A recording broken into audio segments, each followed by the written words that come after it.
In 4 years, this very well could be a tie match in a few minutes. Julio González against Oscar De La Hoya of the United States, 132 pounds, the tail of the tape. Ladies and gentlemen, let's give an 18-hour, Jump out at you here, Charlie. De La Hoya, only 18 years of age, but 5 feet 11 inches tall for a 132-pounder. A big advantage if he can use it. in the red corner, from Cuba, Julio González. At times, I said, do you remember the last time you lost? Who it was? Julio González. And he has a record of 268 and 20. I'm Charlie Jones, along with Wally Matthews. I'm substituting for Bob Trumpy, who normally would be here. His son Jason, graduating from Blue Ridge Boys School this afternoon, St. George, Virginia. And Bob Trumpy is the commencement speaker.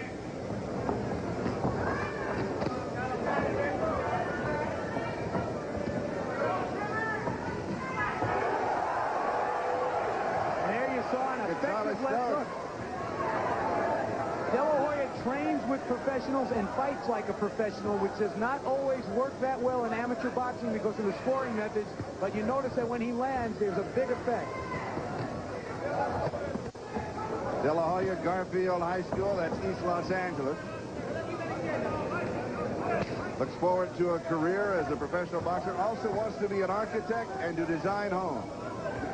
And he's quite a young man to come from that kind of an environment where some of the most ferocious gangs in L.A. roam the streets.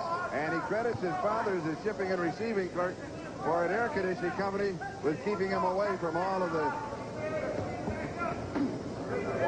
other things that could happen. In the meantime, he's having a really rough time penetrating the long reach, although the undetermined reach, of Julio González. González at 5'7", he's 25 years old. He won the World Championship in '89. He won the World Cup in '87 and the Pan Am gold medal in '87. Julio González looks taller than 5'7" to me.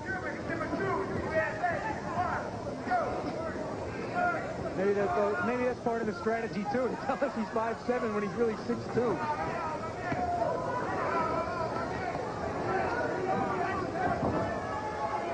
Right now, De La Hoya stalking González and not really being effective with the exception of that left hook he landed early.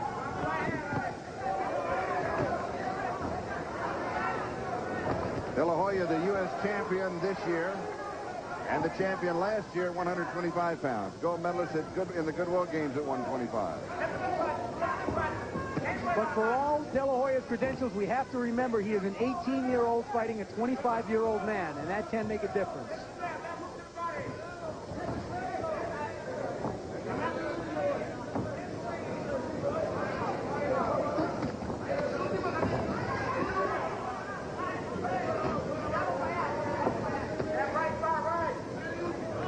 There's a redness alongside the left eye of De La Hoya. I don't think it's a cut, but there's certainly a scrape on the inside of his headgear.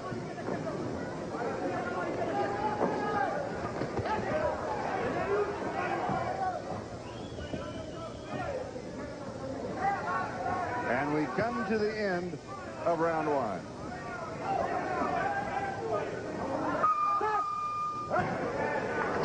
And things started off with a bang for Oscar De La Hoya. This big left hook staggered Julio González momentarily, but the rest of the round belonged to the reach and boxing ability of the Cuban. And we're in round two. For De La Hoya, he says this is the first time for him to fight the Cubans, but it's no big deal because in East Los Angeles he fights Cubans all the time.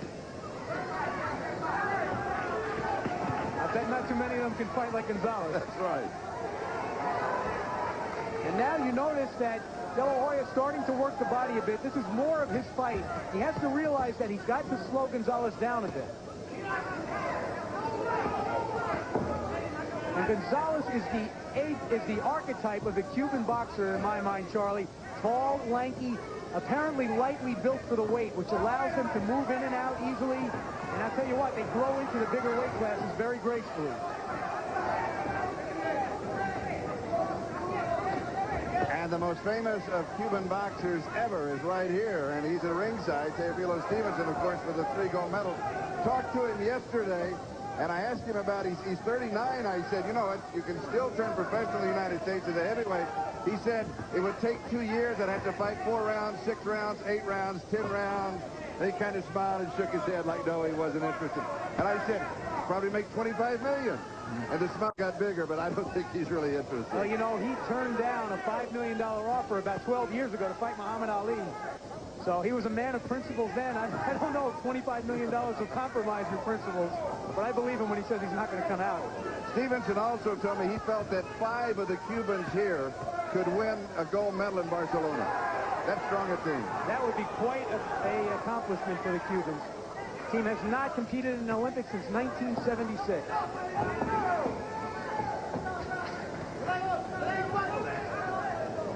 Meanwhile, De La Hoya is still having trouble penetrating that reach of González.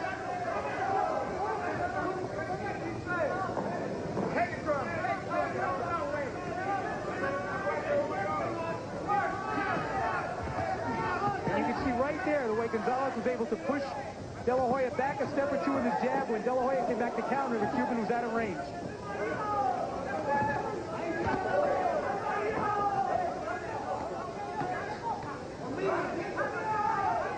What González is doing right now is classic Cuban boxing. Straight left jab followed by a stiff right hand. That's what Stevenson became famous with. Caution for holding against De La Hoya. The end of round 2.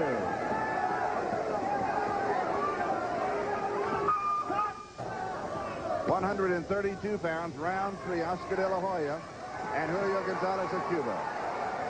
And De La Hoya has got to swarm all over González here if he has any chance to win this fight, Charlie. I think González won the first 2 rounds, and De La Hoya has been unable to score like that throughout the first 6 minutes of action.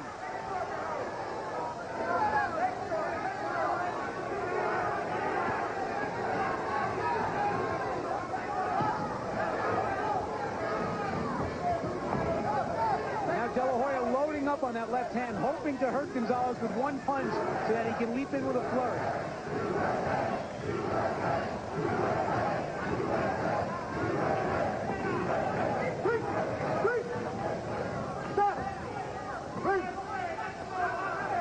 Not stepping back, a caution. Another look at Teofilo Stevenson. I asked him about could he have won the 4th gold medal if the Cubans would have come to the Olympics in Los Angeles. And he said yes, and he gave me a complete rundown of everything that happened in the 84 games. González being rocked in a corner by De La Hoya, who finally slowed his man down. Now, Charlie, that brings up a point that I made before. The Cubans and the United States have not met in an Olympics since '76. The Cubans, of course, did compete in Moscow in 1980. And that's where Stevenson won his 3rd gold. Now, here's the situation. The Cubans lead 5-4. 3 bouts left, including this one. We're at the midway point in the 3rd round. And Oscar De La Hoya needs a strong finish. He has not lost in 4 years. He is rallying well in this round, Charlie. I just don't know if it will be enough to overcome the points lead I believe González built up in the first 2. And the experience of 25-year-old Julio González. He won the gold medal in the Pan Am Games back in 1987. There's that left hook again from De La Hoya. First to the head, then to the body. And González was holding on there for a second.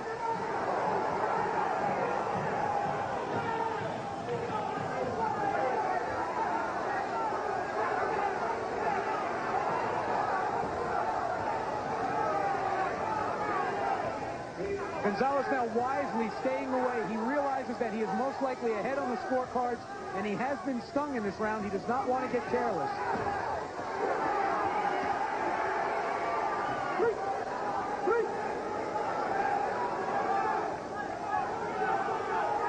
Holding a caution against Cuba. Their 2nd caution. 3 cautions. It cost him a point.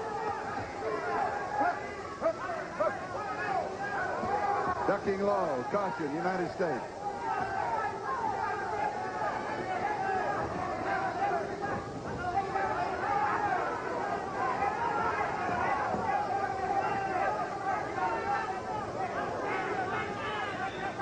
That's the end of the bout. Oscar De La Hoya trying to come from behind unofficially. And we'll be back in a few moments with the results. Don't go away.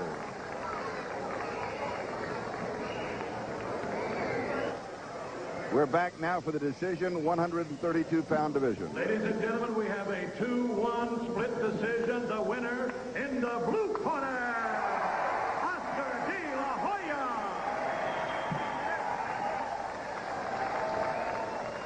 So that means it is a tie. Cuba 5, the United States 5. 2 bouts remaining. 16th time. A dual meet between USA and Cuba. The United States has never won. And this match is, in fact, the best performance the U.S. team has ever done against Cuba. 5 wins in a dual. Matinding matindi.